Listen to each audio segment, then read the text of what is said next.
صحرا رات میں صرف اندھیرا نہیں ہوتا، وہ ایک ایسا وسیع، گہرا، بے انتہا خلا بنتا ہے جہاں ہر انسان اپنی زندگی کو آسمان کی خاموش روشنی میں پڑھ سکتا ہے۔ وہ اندھیرا روشنی کا دشمن نہیں، وہ روشنی تک پہنچنے کا دروازہ ہوتا ہے۔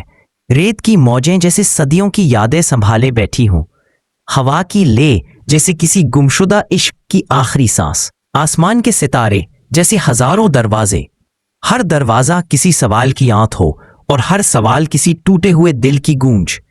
یہ سب ریت کی خاموش گردش، ہوا کی مدھم آہ اور آسمان کی نیند تاریک جھپکی مل کر ایک ایسا دائرہ بناتے ہیں جو انسان کو اس کے اندر کھینچ لیتا ہے، وہاں جہاں سوال انسان کو ڈراتے نہیں، جاگاتے ہیں۔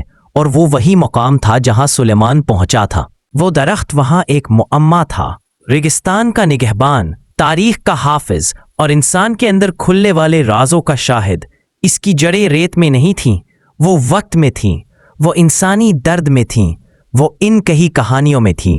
اس کے تنے کی ہر دراڑ جیسے کسی بھید کی لکیر ہو، ہر لکیر میں ایک ہچکی، ایک چیخ، ایک خوف، ایک گرا ہوا خواب اور ایک ایسی دعا قید تھی جو کبھی زبان تک نہیں آئی۔ درخت بے برگ تھا لیکن بے جان نہیں، اس پر کوئی سایہ نہیں تھا مگر وہ خود سائے کو جنم دیتا تھا۔ اس کی شاخیں کمزور تھیں مگر وجود یوں جیسے پورا صحرا اس کی پیٹھ پر ٹکا ہو۔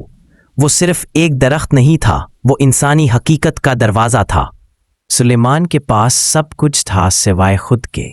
کامیابی اس کے گرد چراغوں کی طرح لٹکی ہوئی تھی مگر دل اندھیرے کمرے جیسا تھا جہاں کوئی دروازہ نہیں تھا اور کھڑکیاں اندر سے بند تھیں۔ دنیا کہتی تھی سلیمان کامیاب ہے، وہ جانتا تھا میں فقط چلتا ہوا سایہ ہوں۔ دنیا تالیوں کی گونج سناتی تھی، اسے اندر خاموش ٹوٹنے کا شور سنائی دیتا تھا۔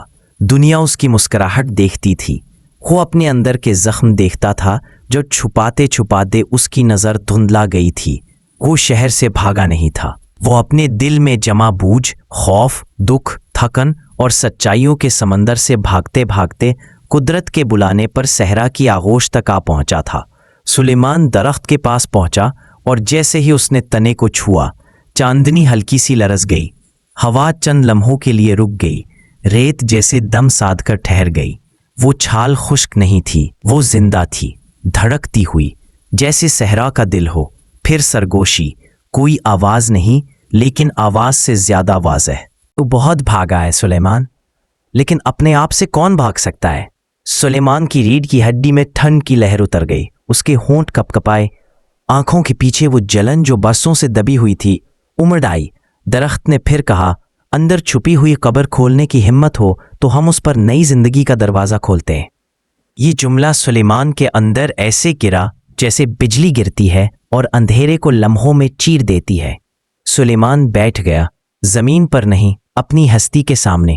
اس کے ہونٹوں پر پہلی بار وہ سچ آیا جو اس نے کسی انسان کو نہیں بتایا تھا۔ میں ٹوٹ گیا ہوں، اتنا ٹوٹ گیا ہوں کہ اپنے ہی لمس سے ڈرتا ہوں کہیں میں خود بکھر نہ جاؤں۔ اس کی آواز میں ریت تھی، ہوا تھی، درد تھا اور وہ خوف تھا جسے وہ برسوں سے ہنسی میں لپیٹ کر چپ چاپ جیتا رہا تھا۔ درخت کی شاخیں ہلیں، ریت میں جنبش ہوئی، ہوا نے اس کے گرد گول دائرہ بنایا اور پھر وہ بے آواز آئی، جو اپنے ٹوٹے ہوئے حصوں کو پہچان لے وہ زندہ ہونے کے راستے پر چل پڑتا ہے۔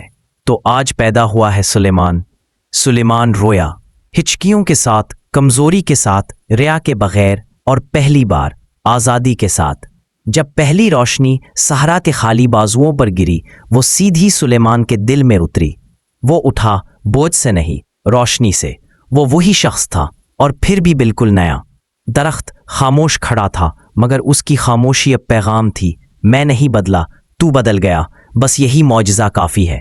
سلیمان نے آخری بار درخت کو دیکھا، کوئی وعدہ نہیں کیا، کوئی دعا نہیں مانگی، کوئی سوال نہیں کیا، کیونکہ اس لمحے اسے پہلی بار اپنا آپ مل گیا تھا۔ وہ چل پڑا، باہر کی دنیا کی طرف نہیں، اپنی اندر کی دنیا سے گزرتا ہوا ایک نئی زندگی کی طرف۔